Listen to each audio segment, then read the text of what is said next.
하늘의 분위기가 우리 마음속에 역사하는 시간입니다. 이제 우리가 하늘에 가면 그때는 우리가 비록 악기는 못하고 우리의 음악적 소양이 좀 부족할지라도 무슨 노래를 부른다고 그랬어요?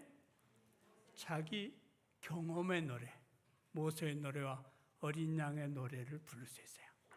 세상에서 한 번도 찬양대를 못 해보신 분들도 하늘 가면 한 가닥 할 수 있습니다.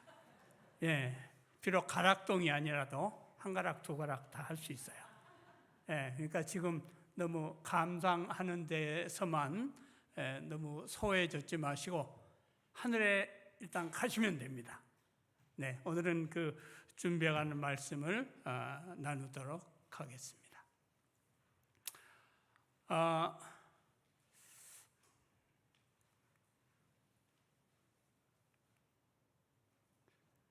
제가 친구 목회자가 한 사람이 있는데 이 친구 목회하는 시골 교회를 갔더니 서재에 이렇게 표가 하나 붙어 있어요. 뭐라고 붙어 있어요? 예, 그 왔다가 사라졌네요. 예, 사라지면 안 되는데. 예, 재림 준비 완료의 해. 저는 그냥 잘 준비해서 주님 맞이하자 이 정도로 그냥 인문학적 표현을 쓰는데 이 친구는 군대 구호같이 써놨어요. 재림 준비 완료의 해. 어떻습니까? 여러분들은 재림 준비의 완료의 해입니까? 마이너스 5년입니까? 우리 주님이 오실 때가 훨씬 더 가깝다는 거 느껴지십니까? 네. 재난이 오면 전대미문의 재난이 옵니다. 신기록이에요. 수해가 나지 않던 곳이 수해가 나고 화산이 폭발하지 않던 휴화산이 폭발을 하고 이런 놀라운 일들이 일어나요. 왜 이렇게 징조들이 아주 강하고 다발적이고 이렇게 우리에게 큰 고통으로 다가오느냐면 주님께서 때가 얼마 남지 않았기 때문에 우리를 어떻게 깨우셔야 돼요? 좀 세게 깨우셔야 돼요. 그래서 세게 흔드시는 거예요. 저는 아이들 깨울 때 몸을 흔들어서 깨우기도 하고 때로는 때려서 깨우기도 했는데 돌아가신 그 김춘선 목사님은 아주 은혜스럽게 아이들을 깨우셨다고 그러더라고요. 스프레이를 가지고 물을 뿌린대요. 네, 이슬비 같은 사랑으로 애들을 깨우시고 그 호랑이 같은 양반이 어떻게 그렇게 하셨나 몰라요. 어쨌든 주님께서는 우리를 깨우시려고 무던히 애를 쓰세요. 그래서 재난이 크고 자주 그리고 세게 와요. 이럴 때 우리는 그 재난에 대해서 연구하는 게 아니고 준비해야 되는 거예요. 우리 주님께서 우리에게 주신 은혜의 순간은 항상 있는 것이 아닙니다. 우리 마태복음 24장에는 재림의 징조가 기록되어 있고 마태복음 25장에는 재림의 준비를 얘기하고 있어요. 오늘 우리가 본 본문은 임금께서 상급을 내리는 장면이 있고 또 다음 장면을 보면 임금께서 벌을 그 영벌에 들어가는 그런 안타까운 장면이 나와요. 그런데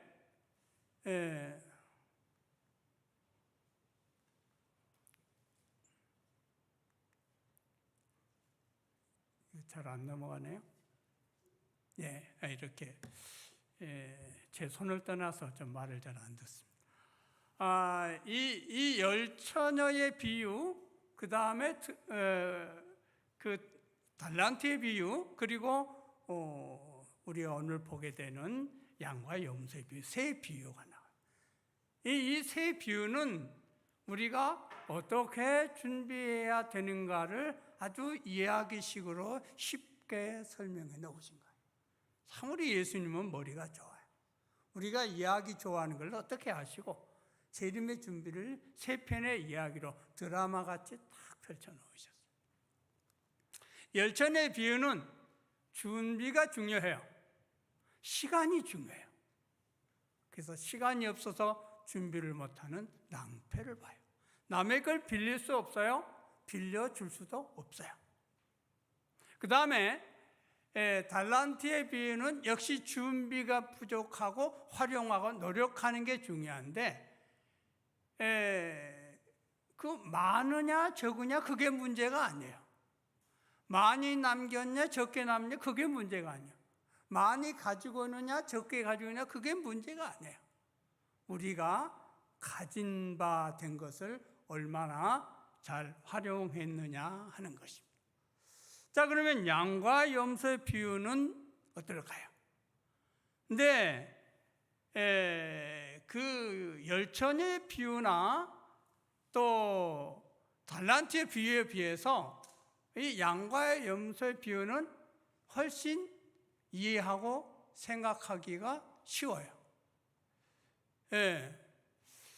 그래서 제가 이 이름을 붙이기를 재림 준비의 결정판, 전도의 율법전서 이렇게 좀 굉장히 어마어마한 제목을 붙였어요.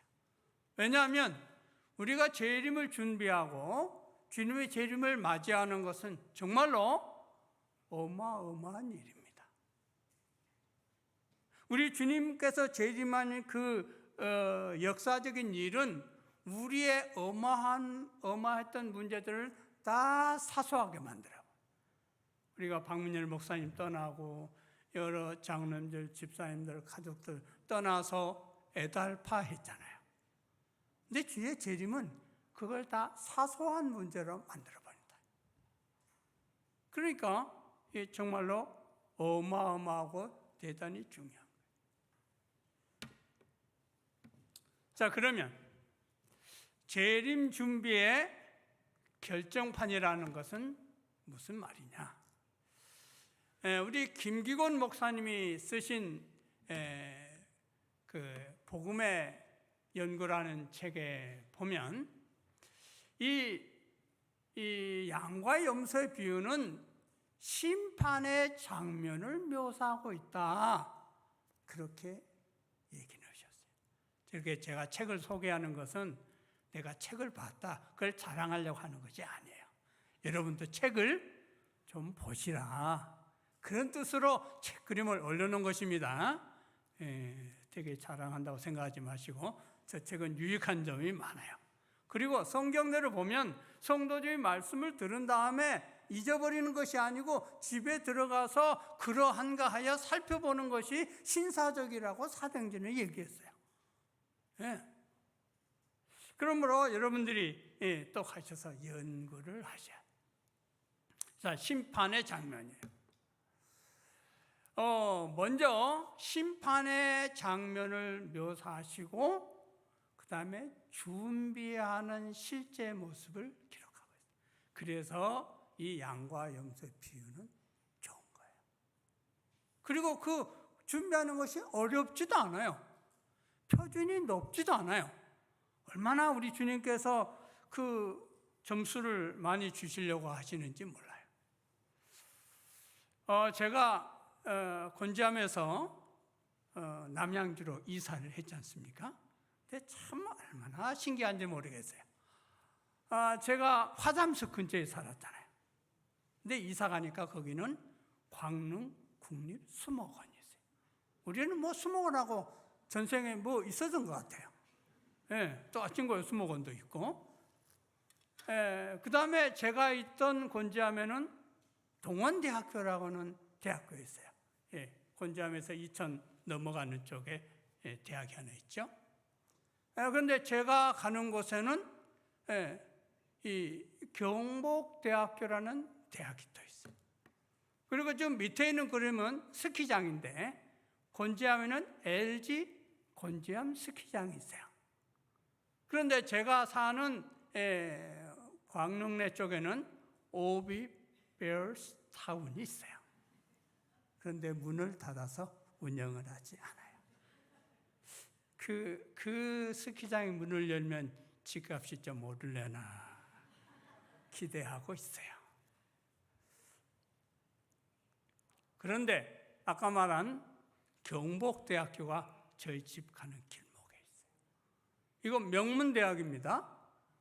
왜 명문대학이냐? 서울 안에 있으면 인서울이고요. 서울 근처에 있으면 N서울이에요. Near 서울. 예, 이게 이제 경북단은 N서울인데 왜 이 학교가 명문대학이냐? 임영웅이 나왔대요. 예? 예. 그 노래 잘하고 인기 많고 제가 노래하는 거 한번 들어보니까 이 친구가 감정 처리를 그렇게 잘하더라고요. 이 친구가 노래 부르면 여자들이 그냥 가슴을 후벼 파요. 사나이 저도 가슴이 짜릿짜릿한데 여자분들은 오직하겠어요. 보랏빛 엽서 그런 거 말이죠. 그래서 제가 유명한 대학 곁에서 삽니다. 그 앞을 지나다니면서 물들어도 다닙니다. 자, 어떤 유명 강사가 아이하고 아이에 대한 기대와 우유에 대한 연구를 이렇게 얘기했어요. 이 아이가 외국에 유학 가서 크게 되기를 바라고 파스텔 우유를 먹인대요. 그러다가 조금 이제 지나서 아니면 조금 수준을 낮춰서 이제 서울대학교를 바라보고 서울 우유를 준대요. 근데 아무리 봐도 서울대학이 안 될 것 같으면 조금 마음을 독하게 먹고 수준을 낮춰서 연세대학 스카이를 생각한대요. 그러면 연세 우유를 준대요. 그래도 아무래도 스카이는 안 되겠어. 그러면 인서울 건국 우유를 준대요. 내 놈이 서울에 있는 대학도 못 가고 천상 지방에 가기도 힘들다 싶으면 마지막으로 독한 마음을 먹고 우유를 한 번 더 바꾼대요. 저 지방 우유. 우리 한국 부모들의 자식에 대한 열정과 애타는 잘못된 교육관을 그 강사는 이렇게 우유 가지고 꼬집더라고요. 다행히 36우유는 안 나오더라고요. 우리 고등학교 3학년 학생들 수능 때문에 고생하잖아요. 저도 고3 때 예비고사 보느라고 정말로 애를 많이 먹었어요. 그런데 이 수능이 문제가 전혀 없습니다. 아이가 태어난 후 12년 후에 수능을 보는 거예요. 12년 동안 준비하면 돼요. 못할 거 없죠? 네. 이게 달수로 따지면 144개월이에요. 주로 따지면 650주예요. 날수로 따지면 43,080일. 그날 준비하면 되는데 왜 수능이 안 되는 거죠?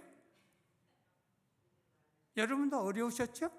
우리 고3들만 어려운 게 아니에요. 할 일이 너무 많아요. 바빠요. 그래서 수능만 준비하면 12년 동안 수능만 준비하면 만점을 맞을 텐데 할 일은 너무 많아서 등에 진 짐이 너무 많아서 어깨가 아파요. 뭐 늙어가느냐 익어가느냐 말은 많지만 힘든 것은 사실이에요. 준비하는 게 문제죠. 네, 준비하는 문제예요. 열천에 비유건 달란트에 비유건 양과 염소에 비유건 준비하는 게 문제예요. 준비만 잘하면 뭐가 문제가 있어요? 네? 교회에서 설교해줘, 밥도 줘, 아름다운 찬미 불러줘, 또 뭐 좀 삐져가지고 있으면 또 가서 방문하고 달래줘. 온갖 서비스를 다 하는데 하늘 가는데 뭐가 문제냐고요. 어떤 사람은 또 한 서너 번 가야 문제기는 차가 와요. 그렇게 세우다 올 일이냐고요, 이게. 뭐 저도 삐져봤으니까 삐지는 게 어디 남의 일이기만 하겠습니까? 우리는 술도 마시지 않고 담배도 안 피우기 때문에 재밌게 남자들은 잘 삐집니다. 그러니까 혹 집에서 남자분들이 삐지더라도 너무 속상해하지 말고 기도 많이 하세요. 목사님들이 사모님 자랑을 하는데 목사님들이 사모 자랑을 다 하는데 한 목사님이 아무 얘기 안 하고 있다가 우리 집사람은 참 잘해줍니다. 당신보다 훨씬 잘해줍니다. 당신이 뭐 잘해주면 맨날 집에도 못 들어가고 뭐 그렇게 어렵게 살면서 우리 아내는 기도를 간절히 하게 도와줍니다. 참 잘해줍니다. 얼마나 집에서 힘드는지 이 목사님은 사모님 때문에 기도를 더 열심히 한다. 자, 이 준비하는 게 참 중요한데 주님께서는 여기 이 칭찬받는 무리와 또 책망을 받고 영벌을 들하는 두 무리에게 이 말씀을 종합적으로 보면 흥미있는 게 몇 가지가 있어요. 이거는 저도 흥미 있었지만 김기호 목사님이 흥미 있다고 해놓은 거니까 여러분도 흥미를 느끼셔야 돼요. 자, 첫 번째, 이 비유에 보면 이상한 점이 하나 있다고, 매우 흥미로운 점이 하나 있다고. 왜냐하면 구원받기로 약정된 의의 무리, 양의 무리가 자기들이 예수님께 한 게 전혀 없다고 생각을 해요. 자기의 선행과 봉사에 대해서 의식을 못하는 거예요. 그런데 또 그 염소의 무리를 또 어때요? 의식을 못해요. 뭘 의식 못하냐? 예수님께 안 해줬다는 걸 의식 못해요. 구원받은 무리들은 해주고도 예수님이 해줬다는데 모르겠다고. 염소의 무리들은 예수님께 안 해줬다는데 안 해준 걸 몰라요. 자, 여러분 침 내주고 봉사한 거 생생하게 기억나시는 분? 이게 저만 손 들고 있는 건 다행입니다. 생생하게 기억나면 정말로 문제입니다. 내가 한 것은 다 잊어버리고 누구만 생각나야 돼요? 예수님만 생각나요. 제가 한 수고와 봉사는 주님의 은혜에 비하면 아무것도 아닙니다 하고 주님의 은혜만 생각나야지. 내가 발반사 마사지하면서 팔을 만진 게 무릇 기아이며 또 설거지하고 식사 봉사한 것이 무릇 기아이며 뭐 이렇게 하면 그는 복이 날아가는 거예요.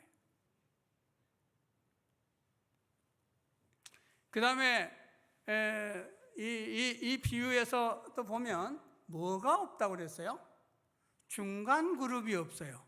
영생에 들어간 무리와 영몰에 들어가는 두 무리만 있다. 우리가 구원받을 때 중간 그룹은 없어요. 비무장지대가 없어요.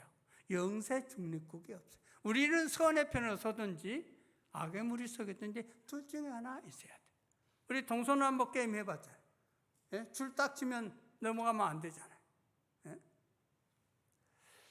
근데 김기호 목사님이 거기다 무슨 이야기를 살짝 잽같이 넣어놨느냐면 만일 중간 그룹이 있다면 그것은 행위로 말미암는 의를 주장하는 사람일 것이다. 그렇게 얘기를 했어요. 없는 것인데 믿음으로 말미암는 의의 그룹, 양의 무리겠죠? 오른편에, 여러분의 오른편에. 그 다음에 의의 용서를 받지 못한 무리들은 악한 무리들이고 영벌에 들어갔죠. 근데 만일 그 중간에 한 그룹이 있다면 그 그룹은 자기 행위로 구원받고자 한 무리일 것이다. 그러니까 그거는 의가 되지 않는다 이 말이에요. 그 다음에 또 주님께서 뭐라고 하시는가 하면 구원과 영생, 멸망과 죽음을 결정하는 게 대단히 어마어마한 일이 아니고 구제와 봉사라. 참 쉽죠? 어려워요? 발반사 하는 게 구제고 봉사 아니에요? 그렇죠? 주님께서는 우리에게 어마어마한 영생의 선물을 주시는데 그 영생의 선물을 연습하는 워크숍이 구제와 봉사라. 감사한 일입니까? 천하를 한번 돌고 오라면 얼마나 힘들어요. 돈도 없는데, 코로나인데. 그런데 봉사와 구제로 우리에게 구원과 영생을 주세요. 상급을 주세요. 그 다음에 우리 하나님께서 우리에게 요구하시는 것이 어마어마하게 큰 것이 아니고 지극히 작은 자 하나에게 한 것이 곧 내게 한 것이라. 이거 10개라고 하면 좀 부담스러울 뻔했죠. 그런데 지극히 작은 자 몇 사람? 한 사람. 이건 한 사람만 하라는 얘기일까요? 아니면 한 사람부터 시작해서 많은 사람을 하기를 원해서일까요? 한 사람을 구제하면 구제의 기쁨에 우리 심령의 용솟음자. 그러면 또 더 하고 싶어. 열을 하고 싶고, 아이고 열이면 너무 표준 넘쳤는데 그만해야지 큰일 나겠네. 그게 아니죠. 100명, 1000명을 하고 싶어. 왜냐하면 봉사와 헌신과 희생의 기쁨은 그렇게 우리를 행복하게 만들어주기 때문이에요. 자, 이제 이건 제가 발견한 겁니다. 아까 그 4가지는 김기곤 목사님이 발견한 거고, 제가 제자니까 제자도 뭐 발견한 게 있어야 되잖아요. 스승만은 못할지라도. 제가 보니까 우리 하나님께서는 우리의 봉사와 헌신과 수고가 얼마가 되든지 간에 상급은 최고로 주십니다. 제가 요즘엔 줄이는 게 대세라서 뭐 예나 뭐 이렇게 줄여놨는데, 그것은 창세로부터 너희를 위하여 예비된 나라를 상속하라, 그 뜻입니다. 근데 타자 치는 게 너무 시간이 걸려서 4개만 쳐놓은 거예요. 우선 줄이는 게 대세입니다. 보배가 뭐냐? 젊은 사람들은 보조 배터리를 보배라고 한대요. 그러니까 이게 줄여서 해야 돼. 우리도 줄여서 해야 젊은 세대하고 같이 갈 수 있어요. 키는 줄이지 마시고, 믿음은 줄이지 말고, 줄일 수 있는 건 다 줄이세요.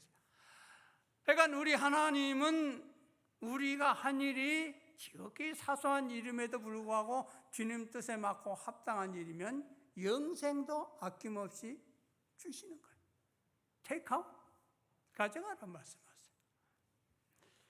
그 다음에 2번째 놀라운 것은 우리 주님께서는 우리에게 영생과 구원의 상급을 주시는 조건이 최소한인 거예요. 최소. 여러분, 우리 합해서 토평교회 2024년에 딱 한 명만 침례 주시고, 그러면 얼마나 좋겠어요. 1월 달에 빨리 달성해버리고, 그 다음에 2월 달에 한 명 더 해갖고 200%, 그 다음에 다달이 한 명씩 해가지고 120%. 우리 주님께서는 우리에게 지극히 작은 자 하나라고 하는 최소한의 표준을 주세요. 저 표준은 표준이에요? 아니에요? 아니에요. 제가 나요, 상 주려고 작심한 거예요. 우리 하나님의 자녀들은 하나님 아버지의 아빠 찬스를 쓰면 된다니까요. 세상에 뭐 찬스 없는 건 너무 애달플 거 없어요. 하나님 아버지 찬스를 써도 충분해요. 저희 아버지는 제가 대학 때 돌아가셨는데, 제가 이날까지 아버지 사신 나이보다 훨씬 더 많이 살면서 삶을 누리는 것은 인간 세상에 육신의 아버지는 없지만 하늘 아버지의 아빠 찬스를 써가지고 제가 여기까지 온 거 아니에요. 그러니까 그 찬스 없는 건 너무 애달파하지 마시고 아빠 찬스를 쓰십시오.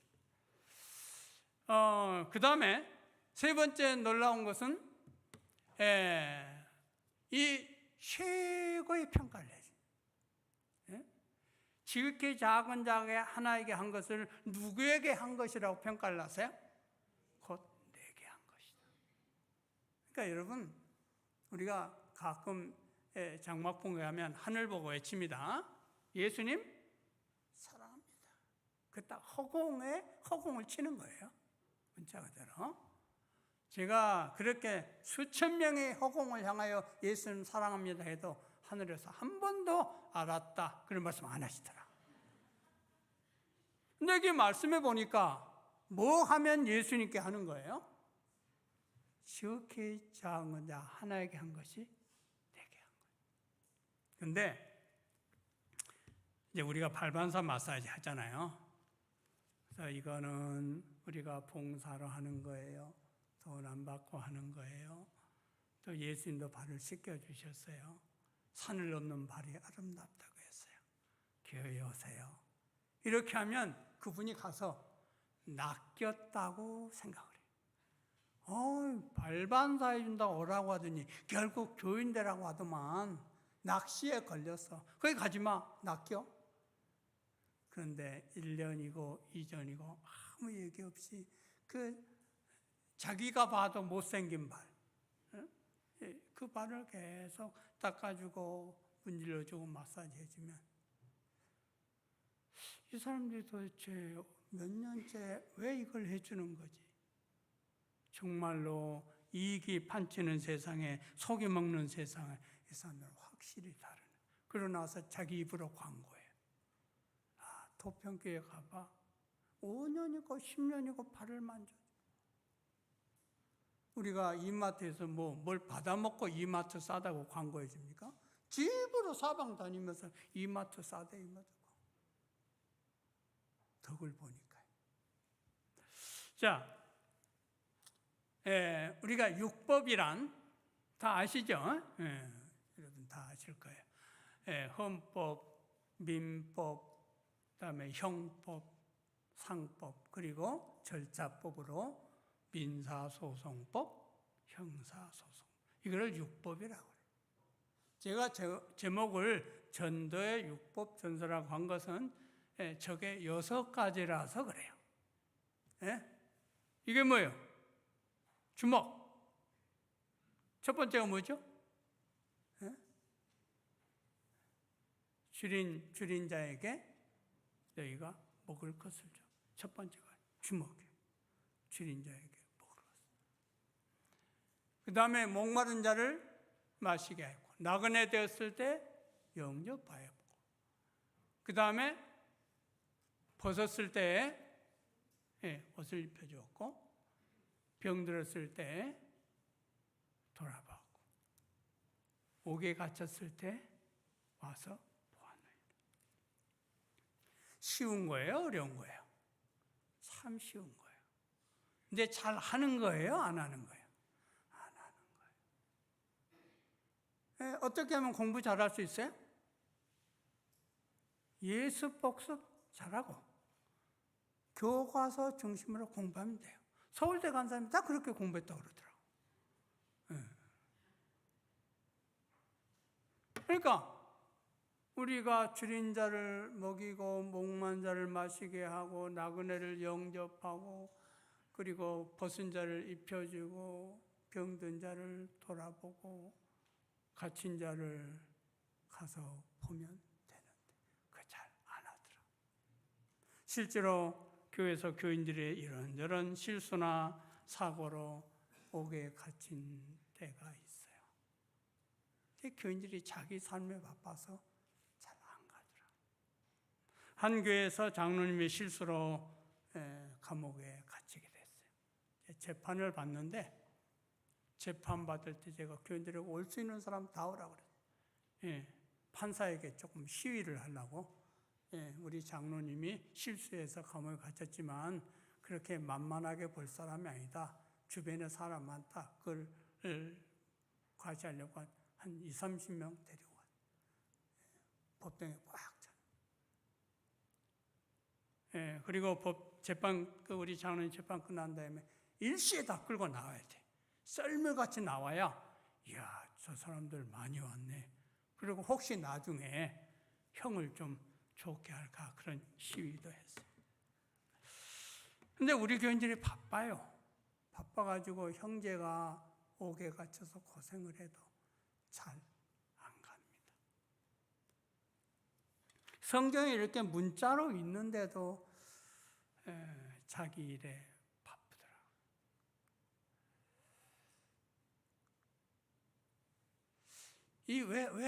근데 왜 재림 준비의 결정판이냐? 우리 주님께서 마태복음에 그 징조를 말씀하실 때 우리가 함께 참여할 수 있는 징조가 하나가 있어요. 뭐 지진이 일어나고 뭐 해일이 일어나고 이건 우리가 함께 할 수 없잖아요. 함께 했다면 더 큰일 나죠. 화산이 폭발하는데 거기에 함께 하겠다고 거기 가가지고 어떻게 되겠어요? 근데 징조 중에서 우리가 주님과 함께 해야만 되는 징조가 있는데 그것은 이 천국 복음이 모든 민족에게 증언되기 위하여 온 세상에 전파되니 그제야 끝이 오리라. 우리가 주님께서 오실 때가 가깝다고 징조를 베풀 때 우리가 함께 할 수 있는 가장 좋은 징조의 성취 방법은 뭐예요? 전도하는 것. 영혼 구원하는 것. 이게 주님과 함께 징조를 이어갈 수 있기 때문에 전도는 재림 준비의 뭐다? 결정판이다. 그리고 실제로 구제하고 봉사하면 창세로부터 우리를 위하여 예비된 나라를 상속하고 지극히 작은 자 하나에게만 해도 예수님께 한 거라고 크게 값을 쳐주시고 얼마나 감사한 일입니까?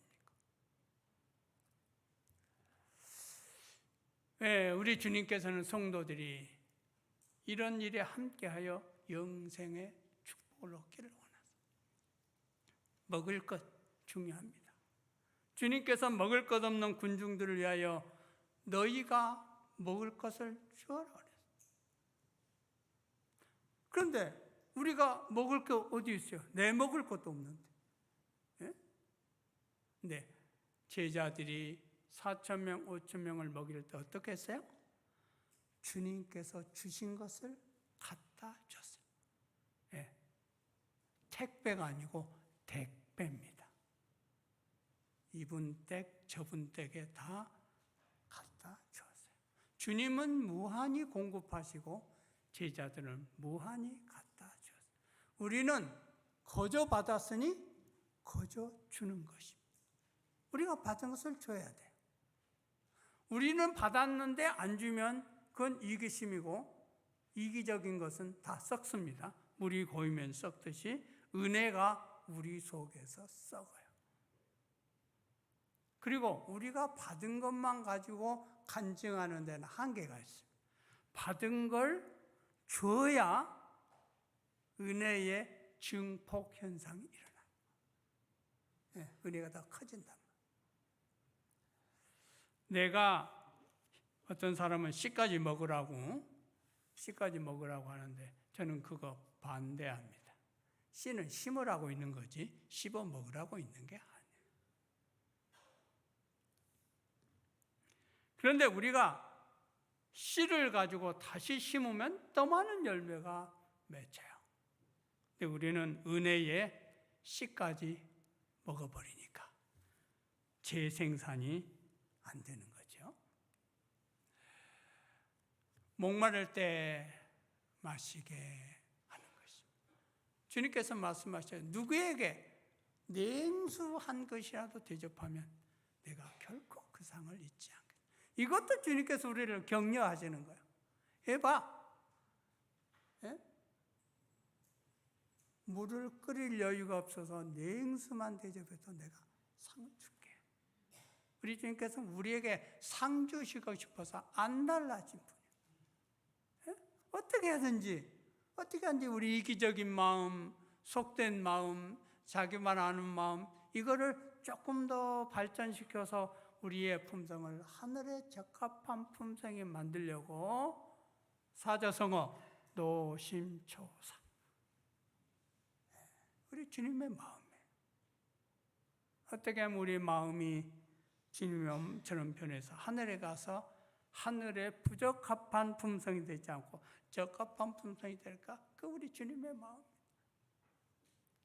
나그네를 영접하라. 나그네를 영접하라. 제가 한번 서울의 남산 타워에 올라가서 온 서울을 봤더니 세상에 집도 그렇게 많고 좀 빤한 데는 학교 운동장이더라. 그리고 한강. 이야, 저렇게 많은 집에 내 집 한 칸이 없다. 제가 그때 전세교회에 있었는데 저 많은 건물 중에 우리 건물 하나가 없다. 그런데 한 번은 거지가 우리 전세교회에 왔어요. 그래서 여보시오, 얻으려면 큰 교회 가지. 왜 이렇게 전세교회 작은 데 왔어? 이 가난한 교회. 그랬더니 목사님 말씀하세요. 큰 교회는 자물쇠가 탁 채워가지고 대문도 못 들어갑니다. 그래서 찢어지게 가난한 전세교회에 왔다. 그래서 좀 구제하고 뭐 이름도 가르쳐주고 기도해주고 보냈더니 딴 교회 가서 내 이름 팔아가지고 또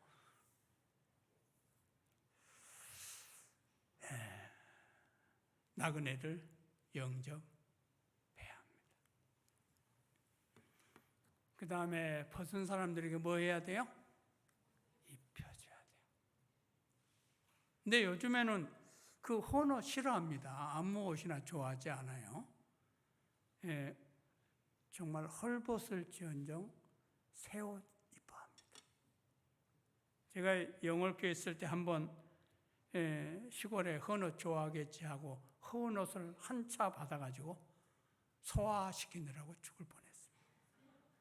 그 찢어진 시골에도 자기 손주, 자기 자식만큼은 메이커에는 새 옷 입히고 싶어요. 이 부모의 마음이죠. 어쨌든 우리 이웃에 헐벗은 사람들은 우리가 도와줘야 합니다. 병들었을 때 돌아보는 거예요. 코로나 때니까 아이고 어쩔 수 없지. 그렇게 넘어갈 일이 아닙니다. 뭐가 결정된 일이에요? 우리의 구원과 영생이 결정되는 일이에요. 어떻게 방문해야 되는지를 연구해야 됩니다. 전화도 할 수 있고 뭐 카톡도 할 수 있고 많은 걸 할 수 있죠. 제가 심혈관에 문제가 있어서 이제 병원에 시술을 받으려고 입원을 했는데 그때도 코로나 때니까 면회를 못 해요. 하루에 한 번 가족만 한 사람이 옵니다. 네, 제 아내가 이제 면회 시간이 되면 와요. 근데 하루 이틀이 가니까 생각이 복잡해져라. 1등으로 오나 2등으로 오나. 기왕이면 어떻게 왔으면 좋겠어요? 1등으로 왔으면 좋겠어요. 근데 딱 보니까 제 아내가 1등 할 것 같아, 2등 할 것 같아. 여러분의 믿음대로 늘 1등을 했어요. 뭐 키도 크지 않은 사람이 발발 하면서 이렇게 그래도 남편 병들었다고 달려오는 거예요. 환자들을 보니까 환자들이 오랫동안 병원에 있으면 생각이 많아진대요. 그래갖고 방문 오는 사람 숫자만 세요. 오늘은 4명 왔다, 어제는 5명 왔다. 그리고 좀 더 가면 한 사람이 몇 번씩 왔는지를 세요. 담임 목사는 3번, 부목사님 2번, 수석장로님 1번, 이렇게 숫자를. 왜냐하면 하루 종일 변화가 없으니까 그 생각. 그리고 안 오는 집사님이 생각나는 거예요. 내가 뭐 실수했을까? 삐졌을까? 이런 생각을 다. 집사님이 그 얘기를 하더라고요. 어떤 집사님 남편이 입원했는데 수석장로님이 혼나가지고 방문을 가셨대요. 그 여집사님이 남편 병원에 있으니까 우리 목사님은 4번, 어느 장로님은 3번, 어느 집사님은 2번 간데 왜 수석장로님은 한 번도 안 오세요? 그래갖고 수석장로님이 그냥 혼비백산해서 방문을 가요. 환자들은 숫자를 세고 있어요. 36 서울병원에 교인들이 입원했으면 반드시 방문을 가셔야 합니다. 중화동 교회도 와, 교문리 교회도 와, 구리 교회도 와, 동구릉 교회도 와. 근데 우리 토평교는 왜 안 오지? 옆에 있는 환자가 얘기해요. 토평교회는 바쁜가 봐. 그러면 이제 속이 아니죠. 환자들은 아무런 도움이 안 돼도 누군가 오면 좋아해요. 어떤 환자를 방문 갔는데 같이 가신 분들이 환자에게 민폐가 되니까 가지 말자고. 그래도 여기까지 왔는데 가야지. 그랬더니 환자가 지 혼자 1시간을 얘기해. 가셔야 돼요. 보셔야 돼요. 마지막으로 갇힌 사람이 있으면 정말 가셔야 됩니다. 서로 그가 실수하고 잘못을 범했더라도 성도들이 꾸준히 가면, 되게 죄를 많이 짓고 중죄를 지은 사람은 가족들도 버립니다. 근데 그 사람이 우리 교인들이 꾸준히 방문 가고 법정에다 이렇게 케어를 해주면 그분의 마음속에 믿음이 생겨요. 모두가 나를 버렸어도 교회는 나를 버리지 않았구나. 이 세상 사람이 다 나를 버렸어도 주님은 나를 버리지 않았구나. 그 믿음이라도 줘야 돼요. 그래야 산다고. 네? 부자가 망하면 그 망한 부자가 또 부자가 됩니다. 일하는 사람이 어려움을 당하면 그 사람이 또 일어나서 일을 해요. 저는 우리 토평교회가 이 최부잣집, 경주 최부잣집 슬로건처럼 사방백리 안에 굶어 죽는 사람이 없게 하라. 사방백리 안에 복음의 소식을 못 듣고 굶주리고 목마르고 아프고 갇히고 나그네 된 사람이 한 사람도 없게 하는 그런 토평교회가 되기를 간절히 바랍니다. 훌륭한 일꾼들이 많고 음악적 재질도 많고 발반사를 몇 년째 하는 거 보니까 실력도 있는 것 같아요. 정말 우리 주님 우리에게 귀한 은혜의 손길을 우리가 받았으니 넘치게 주는 주의 귀한 자녀들 되기를 바라고 말씀을 마치겠습니다.